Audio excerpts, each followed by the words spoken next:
कल्पना करो तुम अकेले हो, चारों ओर अंधेरा है। जिन लोगों ने तुम्हें ठुकरा दिया वही तुम्हें छोड़कर चले गए।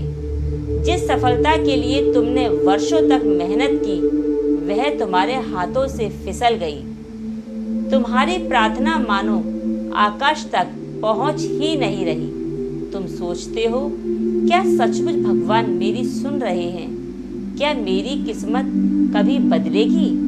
क्या अब सब कुछ समाप्त हो चुका है? यदि आज तुम्हारे मन में यह प्रश्न उठ रहे हैं तो शांत हो जाओ और कल्पना करो कि स्वयं श्री कृष्ण तुम्हारे सामने खड़े हैं और वे मुस्कुरा रहे हैं और तुम्हारे कंधे पर हाथ रख के कह रहे हैं, हे प्रिय, तुम हारने के लिए नहीं जन्मे, तुम केवल अपनी शक्ति को भूल गए हो। जब तुम्हारे चारों ओर केवल निराशा दिखाई देने लगे तब समझ लेना कि तुम्हारी आंखें परिस्थितियों को देख रही हैं, लेकिन तुम्हारी आत्मा अभी भी आशा को जानती है। याद रखो, रात चाहे कितनी भी लंबी क्यों न हो, सूर्य उदय को कोई नहीं रोक सकता। इसी प्रकार दुख चाहे कितना भी बड़ा क्यों न हो, वह स्थायी नहीं होता। तुम्हारा मन बार बार कहेगा अब मुझसे नहीं होगा, लेकिन मैं कहता हूँ स्वयं पर विश्वास रखो। जो स्वयं पर विश्वास रखते हैं संसार की कोई भी परिस्थिति उन्हें पराजित नहीं कर सकती। श्री कृष्ण कहते हैं, तुम्हें लगता है तुम अकेले हो, लेकिन क्या कभी सूर्य ने ये शिकायत की कि बादलों ने उसे ढक लिया है? नहीं, क्योंकि उसे पता है बादल हमेशा नहीं रहेंगे। तुम्हारे जीवन की कठिनाइयां भी बादलों की तरह हैं, वे आई हैं और एक दिन चली भी जाएंगी। तुम केवल धैर्य रखो। धैर्य वह शक्ति है जो सबसे बड़े तूफान को भी शांत कर देती है।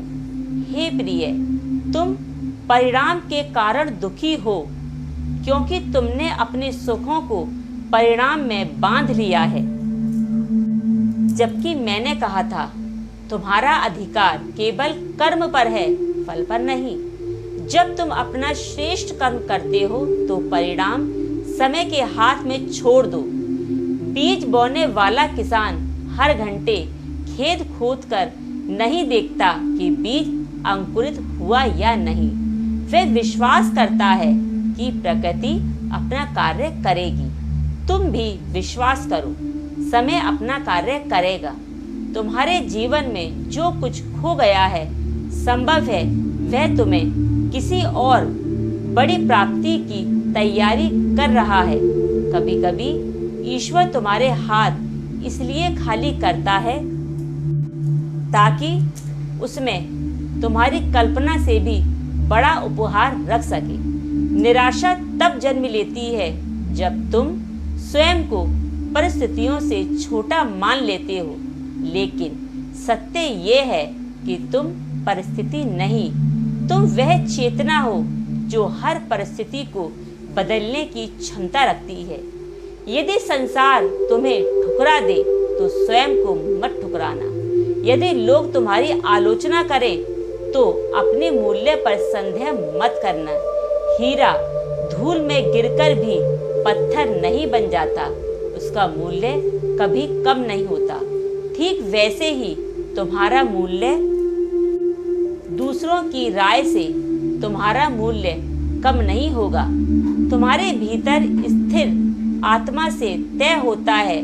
जब भी निराशा तुम्हारे द्वार पर दस्तक दे, 3 बातों को याद रखना। पहली बात, यह समय भी बीत जाएगा। दूसरी बात, मैं पहले से भी कठिनाइयों से निकल जाऊंगा। और तीसरी बात, भगवान मुझे कभी अकेला नहीं छोड़ता। याद रखो, जब अर्जुन का धनुष नीचे गिर गया था तब भी युद्ध समाप्त नहीं हुआ था।